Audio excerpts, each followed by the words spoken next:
Hello, Barcelona family. Feel free to like and subscribe to the channel to stay updated on everything about Barcelona. In this video, we will discuss a huge bombshell at Barcelona. But before that, I want to address other equally important topics for our beloved club. Let's move on to the first one. Jonathan was really close to becoming a new player for Barcelona. So close that within the club, his incorporation was already being whispered about as a strategic operation to strengthen the defense for the new cycle with Ansu Fati. The centre-back from Bayern Leverkusen, one of the best defenders in the Bundesliga last season, was identified as an absolute priority by the technical staff. His hierarchy, solidity, experience at the highest level, and especially his status as a free agent made him a market opportunity that doesn't come along every day. However, despite all signs pointing to his arrival at Barcelona, the lack of agility from the management once again proved costly. Indeed, while the Catalan club was analyzing, consulting, comparing, and prolonging the process, Bayern Munich emerged with determination. Without detours or hesitation, the Bavarian giant entered the race. Just at the crucial moment, with a clear sporting proposal and a solid economic project. While Barcelona was still refining the details, in Munich, the deal was already done. The defender, who had shown a real willingness to wear the Blaugrana jersey, ultimately chose to stay in Germany, accept Bayern's offer, and take the long-awaited step in his career, becoming the defensive leader of a great club in his country. From a Barcelona perspective, it's hard not to feel frustrated, as not only was it a realistic and proven quality target, but it was also a strategic recruitment. His arrival would have represented an immediate qualitative leap for a defense that, while showing moments of solidity under Flick, still needs muscle, experience, and leadership. The German player had all of that. At the peak of his footballing maturity, after being a key piece of a champion and undefeated Leverkusen that dazzled Europe with a modern and competitive style, he was not just a good reinforcement, but the ideal reinforcement. But while the Barcelona coach designated him as one of the priority profiles, the executive management did not live up to the required pace for this type of operation. There was speculation, time was wasted, and movements were not finalized with the necessary speed. And thus, once again, a top-level footballer slipped away. The recruitment was within reach. There was no need to negotiate with clubs, as his contract was ending this summer. All that was needed was determination. The same kind of determination that Bayern had to conclude the deal in silence, efficiently, without so many detours. Jonathan Tah had everything to fit into Flick's system: physical profile, tactical reading, ability to play the ball out, and international experience. He would have been a guarantee at the back. Moreover, his initial desire to leave Germany opened a real window to convince him, but amid the doubts emanating from the Blaugrana offices, the player's sentimental factor, who also valued staying in his country, emerged. And when Bayern appeared with an ambitious project where he was offered to be the leader of the defense, he didn't think twice, and one can't blame him. What can be analyzed is why Barcelona did not act with the necessary determination. Why was the process allowed to advance without concluding anything? Why was so much time wasted, knowing that other major European clubs were also monitoring Tah's situation? The truth is that sports planning cannot live solely on good intentions or impeccable technical reports. Execution is needed, and in that regard, the club still has a pending debt. Ansu Fati has been clear. He needs high-level reinforcements, especially in defense, where injuries, inconsistencies, and the lack of replacements at key moments have accumulated. The German knows Tah well, and his name was quickly approved, but if the management does not respond with the same clarity, opportunities are lost. And that's precisely what happened. While Bayern finalizes the arrival of a high-level and free defender, Barcelona will have to go back to the drawing board to look for new options.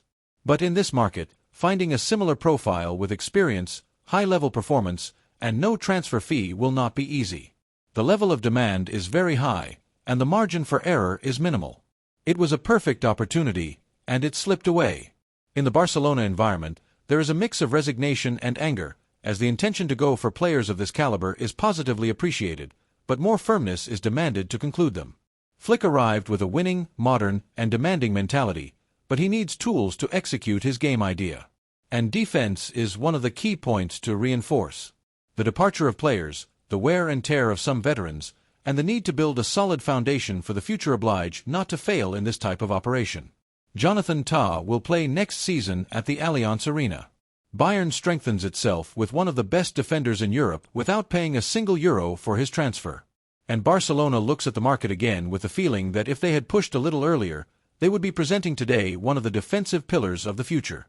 This is not the first time this has happened, and if this pattern is not corrected, it may not be the last time. The reflection is clear: we must act with more speed and conviction. It is not enough to have good reports and the coach's approval. Real management, proactivity, knowing when to conclude and when to take risks are needed, because in such a competitive market, great players do not wait forever, and even less so if there are other great clubs ready to offer them what they are looking for immediately. Now, we must turn the page, but also learn. The mistake must not be repeated. Barcelona must live up to the project that Flick wants to build, and for that, it needs footballers like Ta. And now, what to do? Wait for another club to conclude another of the coach's targets? See the team start the pre-season without the reinforcements requested by the coach? React late. Once again, the Barcelona fans are tired. Tired of seeing the same scenario repeat itself summer after summer. Tired of seeing players with a Barcelona profile end up in other destinations due to a lack of boldness. Tired of seeing the coach's recommendations, who have a plan, wasted. Flick has a clear idea, but he needs support. We cannot ask him for miracles without giving him the pieces. And here is an open question, from heart to heart, Blaugrana. What do you think, Barcelona fans? What do you think about letting Jonathan go, a defender who would have clearly improved the team and was within reach? Do you believe that the market can still be turned around, or are we already starting to lose the summer? The second piece of news concerns an important decision in our club. Ansu Fati, the young player who won over Barcelona fans from the very beginning with his audacity, natural talent, and direct connection with the stands, is about to take the most significant step in his still short career. Leaving the club that trained him, gave him his debut, and saw him shine with his own light in his early steps. A decision that, far from being painful or controversial, should be interpreted as a sign of maturity, both on the part of the player and the entity committed to a deep, realistic, and sustained reconstruction over time. Ansu emerged like a shooting star, one of those that illuminates the sky for a few seconds and leaves an indelible trail. He was the hope of a generation, the symbol of a promising future, and the promise that even in the darkest moments, homegrown talent could bring the team back to the top. But history, as it often does in football, doesn't always unfold as expected. Injuries, cruel and relentless, crossed his path and conditioned everything that followed. There weren't one or two, but a chain of physical setbacks that undermined his confidence, slowed his progress, and left visible scars, both physical and mental. The club, aware of Ansu's potential and the emotional impact he had on the fans, supported him at every stage of his recovery. He was given time, affection, opportunities, and resources. He was never left alone. But in high-level sports, patience has its limits, and that limit is marked by the need for results, sustained performance, and competitiveness. No matter how much you want to protect a player, if he cannot respond on the field with the required regularity and impact, there comes a time when decisions must be made, even if they are painful. The technical staff, led by Hansi Flick, who arrived at the club with clear ideas and a demanding roadmap, understands that they cannot continue to bet on names that are not able to compete at the highest level week after week. There is no room for doubts or unfulfilled promises. Now is the time to build a strong, dynamic, committed, and physically reliable team. And in this context, Ansu Fati no longer fits in. Not for lack of quality, but because of a medical reality that has become a difficult wall to climb. And this, as painful as it may be, cannot be ignored. The offer from Monaco appears as a breath of fresh air for all parties. The Principalities team sees in Ansu a golden opportunity to bet on a talent that, if well managed, can flourish in a less demanding and more training-focused environment. There, far from the spotlight of the Spanish press, without the emotional burden of having to prove something with every action, he can rediscover his love for football, the joy of playing, the naturalness of competing without overthinking every move. And that is precisely what he needs at this stage of his career. Time, tranquility, and confidence, ingredients he would have struggled to find here. Conversations between the parties are progressing well.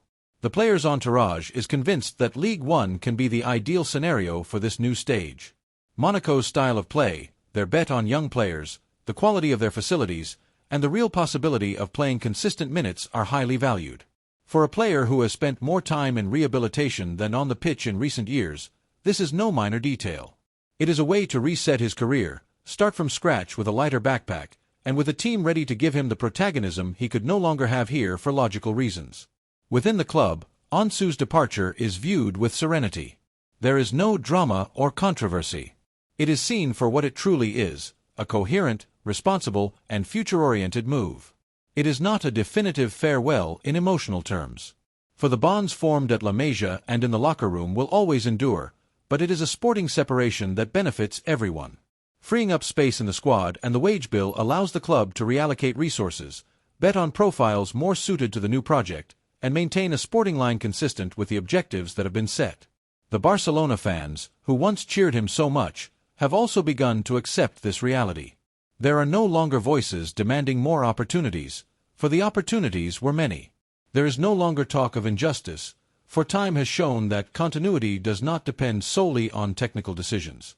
Now, the prevailing sentiment is one of understanding, respect, and a sincere desire for Ansu to find elsewhere what he could not consolidate here.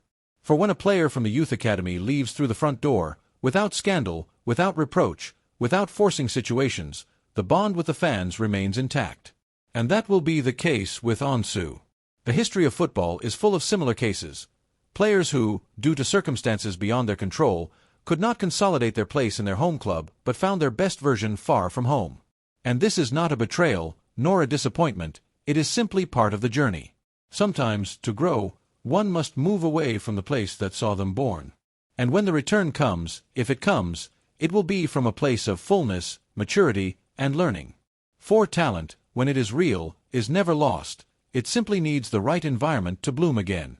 Now, the inevitable question many are asking is, what does the Barcelona community think of this decision? Is this the right time? Was there another possible path? Were all options truly exhausted? Was justice done to a player who, despite adversities, never stopped fighting?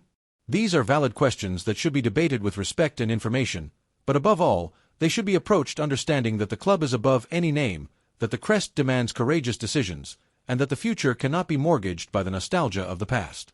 This departure also sends a clear message. The new project is neither continuous nor complacent, it is demanding, ambitious, and determined. There is no room for paralyzing sentimentalism. There is absolute respect for history, but also a firm will to look to the future.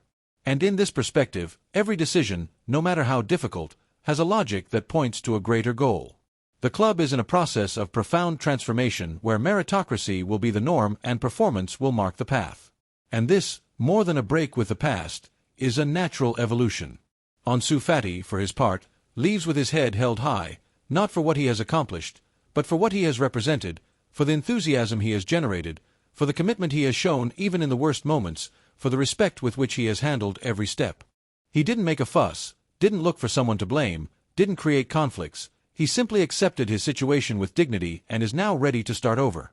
And that too is being an exemplary professional. And you, Kuhl, how do you receive this news? Do you think the club is right to let him go? Do you think there was still room for his recovery here, or do you understand that the cycle was over? Share your opinion, because Barcelona is built with the feelings of its supporters, and in this case more than ever, the debate deserves to be heard. The third piece of news concerns what Mbappé said about Barca. Joan Laporta has decided to take a step forward in the transfer market with a move that could completely transform the landscape of European football. The president of Barca has entered the race for Vitinha, the talented Portuguese midfielder from Paris Saint-Germain, and has made it clear that the club is ready to compete at the highest level to secure his services. In an operation that promises to be intense, strategic, and full of ambition, Barca is not only looking to strengthen itself but also to send a strong message. It is back and doing so with a hunger for greatness, sporting intelligence, and a project that excites all its supporters. The figure of Vitinha represents, in many ways, what Barca wants for its midfield: elegance in possession, vision to lead attacks, tactical intelligence, and sacrifice off the ball. At just 25 years old, the Portuguese has shown at PSG that he is ready to take on a leading role in any elite team. His evolution has been meteoric, going from a young promise to becoming an undisputed engine of the Parisian game under the direction of Luis Enrique. The combination of his technical quality, dynamism, and competitive maturity makes Vitinha an extremely attractive profile for the Blaugrana team, which, under the direction of Hansi Flick, seeks to build a solid block with a clear identity and potential to dominate for years. Laporta knows it. Transfers like Vitinha's don't come along every day. The Portuguese midfielder stands out not only for his statistics, 7 goals, 2 assists, and a pass success rate of over 90%, but also for his ability to influence the pace of the game, his calmness in moments of pressure, and his skill in connecting lines in complex situations. The president of Barça has understood that, in this market, beyond the big names that make the headlines, there are strategic operations that can define an era, and Vitinha is one of them. The challenge, of course, will not be simple. The player's contract with PSG extends until 2029, and the French club is not known for facilitating the departure of its key pieces. However, in the player's entourage, it has been hinted that a convincing sporting proposal, a stable environment, and a clear bet on his protagonism could make him consider a change of scenery. And that's where Barça comes in with an advantage. Not only does it offer an exciting project, but also a style of football that perfectly suits Vitinha's qualities, who was trained in the demanding school of Porto and has always shown his admiration for the way the Blaugrana team plays. The idea is not improvised. Ansu Fati, the club's new coach, has approved Vitinha's profile as one of the priority transfers. The German, known for his tactical demands and preference for versatile and intelligent players, sees in the Portuguese an ideal midfielder to apply his footballing proposal. Vitinha can not only play as an interior midfielder but also as a pivot or offensive midfielder, depending on the needs of the match. This ability to adapt to different contexts, to understand the game without needing great effects, makes him a special player, one of those who make their teammates better and bring balance to the collective. In the club's offices, discreet conversations with the player's entourage have already begun. Laporta, accompanied by his trusted team, is preparing a proposal that takes into account both economic and sporting aspects, with the aim of convincing Vitinha that Barça is the place where he can reach his maximum expression. It is a bet for the present, but also for the future. A transfer that would fit into the club's policy of building a team with young, ambitious players committed to the style that has defined the entity for decades. And as the contacts progress, the Blaugrana supporters are beginning to get excited. On social networks, in sports debates, and specialized forums, the club supporters are already analyzing the virtues of the Portuguese, discussing his possible integration into Flick's scheme, and speculating about what he could bring to the team. Is Vitinha ready to take on the weight of such a historic jersey? Can he become one of the references of this new era? Will he be the first big splash of Barca's new project? Questions that, for now, have no definitive answer, but reflect the growing enthusiasm of a public that aspires to return to the top. For Laporta, this transfer also has a symbolic value.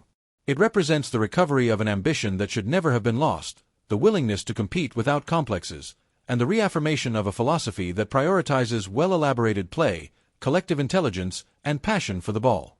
Recruiting Vitinha is not just about bringing in a good player, it's about sending a clear message. Barça is here to dominate, to build, to dream big. It's no surprise that Vitinha's name is on everyone's lips. The midfielder has shown in League One and has been a protagonist in European competitions, where his calmness and leadership ability have been more than demonstrated. Unlike other young players who still need time to consolidate, Vitinha already plays with the assurance of a veteran. He knows how to manage the pace of the game, detects spaces like few others, and never hides. He is, in short, a modern and complete midfielder, with all the attributes to triumph at the highest level. In this context, Laporta has taken the lead, determined to prevent the player from ending up in the hands of the eternal rival. While in other offices, calculations are being made, at Camp Nou, concrete plans are being drawn up. The club wants to avoid an unnecessary bidding war, but is not afraid to enter one if the target is worth it. And in this case, there is no doubt, Vitinha is worth it. His talent, commitment, and profile fit perfectly into the new Blaugrana project. And everything indicates that the coming weeks will be key to defining his future. That's why, from this space, we open the question to all Qs. What do you think about the bet on Vitinha? Do you think it would be a success to integrate him into the squad? Does the idea of seeing the Portuguese in Blaugrana, handling the team's strings with class and determination, excite you? The supporters have the floor, and their voice is fundamental in this process, because in the end, great transfers are not only built in the offices, they are also fueled by collective enthusiasm, the shared desire to win titles again with football that moves. Joan Laporta knows it, Ansu Fati supports it, and the sports management is pushing for it. The Vitinha operation is underway, and the goal is clear: to strengthen Barça with a player who embodies the values of the club, who brings quality in the present, and who is part of the bright future that is taking shape at Camp Nou. It will be a difficult, long, and probably costly negotiation. But in football, as in life, there are decisions that define an era, and this could be one of them. Because Vitinha is not just a transfer, it's a statement of intent. Give us your opinion in the comments.